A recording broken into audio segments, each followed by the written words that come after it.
Welcome to the Jill on Money Show. It is Saturday, August 6th, and we are here taking the mystery out of your financial life. You know how we do that, gang? We ask you to do just a tiny bit of work. All you need to do is go to our website, jillonmoney.com, click the Contact Us button, ask your question. Anything financial at all, we are happy to help you out. And of course, let us know if you'd be willing to come on the air. That is what Jessica did. Jessica is on the line from the Garden State of New Jersey. Hi, Jessica. Hi, Jill. Thanks for taking my call today. Sure. I wanted to reach out actually about retirement planning, not just for myself, but also for my father. As somebody who does not have a lot of money saved up for retirement at this point, I am trying my best to prepare, as maybe you could say a good daughter, to make sure that I can help him out when he gets to full retirement and stops working. You're so nice. That is lovely. It's sort of a weird thing. Like when parents, sometimes they'll say to me, I have to save so much for my kids, or I have to do everything for my kids. And then I say, well, what happens if you don't have enough money? Then your kids are going to have to take care of you. And no one ever contemplates that. So how is it that your dad got into a situation where you feel like he's a little bit in a precarious financial situation? Right. So the good news of all this is that actually the lessons he's learned through his life, I'm taking into consideration for my planning. But at this point, he's 63 and a half years old, so he's looking ahead to when it makes sense to retire and collect Social Security. He works full-time and does have benefits. However, there is no 401k, there is no retirement savings. How much does he make right now? He makes around, I think it's between 30 to 40,000. Okay. Yeah. We'll say 35-ish. And is he able to support himself on that 35 grand a year? It's close. Do you help him out? Sometimes, okay. Yes. Would you think that if he had $3 grand a month coming in on a consistent basis that he'd be okay? Or is it when something big happens, you have to then hop in and help out? It's usually when something big happens. Okay. And he's got no savings, right? Not really. I mean, maybe a few thousand in terms of an emergency fund, but not anything that is planned for use later. Where does he live?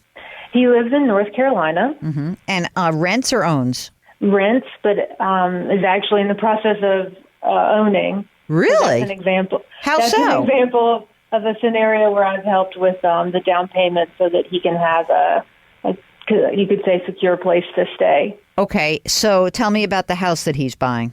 It's a condo. Mm-hmm. He is able to finance the mortgage himself minus the down payment. So how much did you have to put down? About 20. Okay. And that's cheaper than renting for him? It's not cheaper, but it's just because of some other lifestyle and preferences. That's what we decided was best for him right now. Okay. I gotcha. What's the game plan for him? You said he's 63 and a half. Is he healthy? Can he keep working? Is that going to be okay? Yes, he's planning to keep working at least until the point that he is full, I guess maybe 69 or 70, if everything with his health is fine. There's no known health issues. There's not anything that we at least need to address or take care of right now. Mm-hmm. And, he's actually considering taking Social Security or retiring a bit early and still working for a period of time. I wouldn't do that. Hold on a second. I wouldn't do that. If he delays Social Security, his benefit will keep accruing, and it accrues to approximately a benefit of an extra 8% that he would get at age 70. So I would not take Social Security early. I would let that benefit accrue. He will maximize it at age 70. And he doesn't have to stop at age 70, by the way. That's another thing. He could keep working if he's healthy and happy, because the longer he works, the better it is. It's just that your benefit maxes out at 70. So if possible, we want him to wait till 70. That's how he's going to get the best bang for his Social Security buck. What is your financial situation? Because now I'm already nervous that you're putting 20 grand down on his house and you're spending money. So how are you doing? So my situation is I work in pharmaceutical. I have a salary right now of around $142 per year. I do contribute to my 401k. I've got about $180 saved so far. That's great. And, I now am at the point for sure where I can max out the contributions. And, I don't own a house. Not really sure how long I'm going to stay in this area of the country. Mm-hmm. So I haven't made that investment. I'm currently, you could say, interested in looking at other investment services or products because I do want to use the money as best I can for my future as well. Mm-hmm. Yeah. How much do you have in savings? After this house goes through, I'll still have around 35 or 40. Yeah, closer to 40. Great. That's perfect. So do you keep a little bit extra in savings just on account of Dad? Not necessarily. I've just been kind of saving up for something. Okay. Knowing that it might have been a home purchase or, who knows, maybe a different type of investment. Mm-hmm. Okay. So here's the thing with when it comes to saving for an aging parent who's in your dad's situation. There's not much more you need to do except to try to keep some liquidity because you know that like at any given moment something could happen, right? And so you're gonna have to do that. I wouldn't worry about buying a long-term care policy because frankly, God forbid something bad happened to your dad, he would qualify for full assistance because he doesn't have assets. And if you had to turn around and sell the condo because he could no longer live there on his own, you would do that. In other words, there's not a spouse to worry about. I guess the only thing that I would say is that until you figure out kind of what your next step is, I would keep a little bit extra liquidity more than I would for, how old are you? 32, 33. Forget it. Happy birthday. More than I would keep a little bit, probably more in your sort of liquid accounts than you might normally think about for a 33-year-old because you do have this obligation.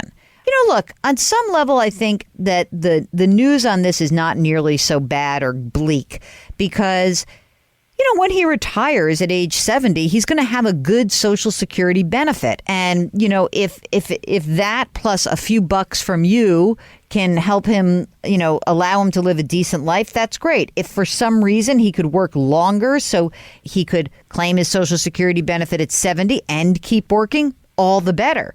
But, there's not much for him to do because it's not like his trajectory for saving is going to go up miraculously on a $35,000 a year salary. So I think that you're a very kind daughter. I'm sorry that Dad's like a little bit had to go through some tough times, but I don't think there's much more. I wouldn't buy a product. I wouldn't do anything like that.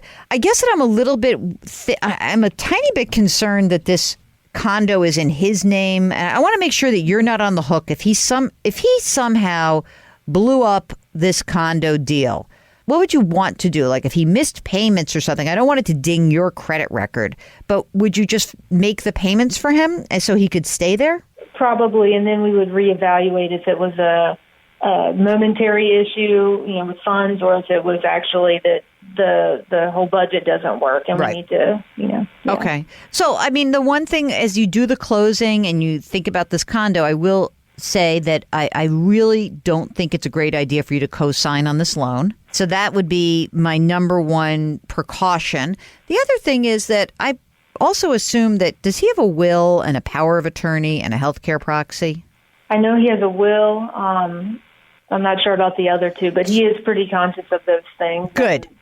Because I think that because you're the only child and you don't live near him, you should have some document that basically says, I can make any financial decision for him if something bad were to happen, and I could make any medical decision for him because he's not married. So just double check with him that he has those documents. Okay, that's a wrap for Saturday. We like to keep these shows a little bit tighter on the weekends because we know you've got things to do. We have things to do as well. We have to keep answering your financial questions. So if anything pops up over a weekend, we'll get it. We would really love it if you would join us. So you go to JillOnMoney.com, click the Contact Us button, and check the box if you want to come on the air. Otherwise, you can just pose your question, and we will do email episodes. We try to do at least one of those every single week. While you're on the website, check out all the great content and the free weekly newsletter. Mark puts that together, and it is fantastic. Comes out every single Friday. Do something nice for someone else today. Grit, growth, grace. Thank you for listening. We'll talk to you tomorrow.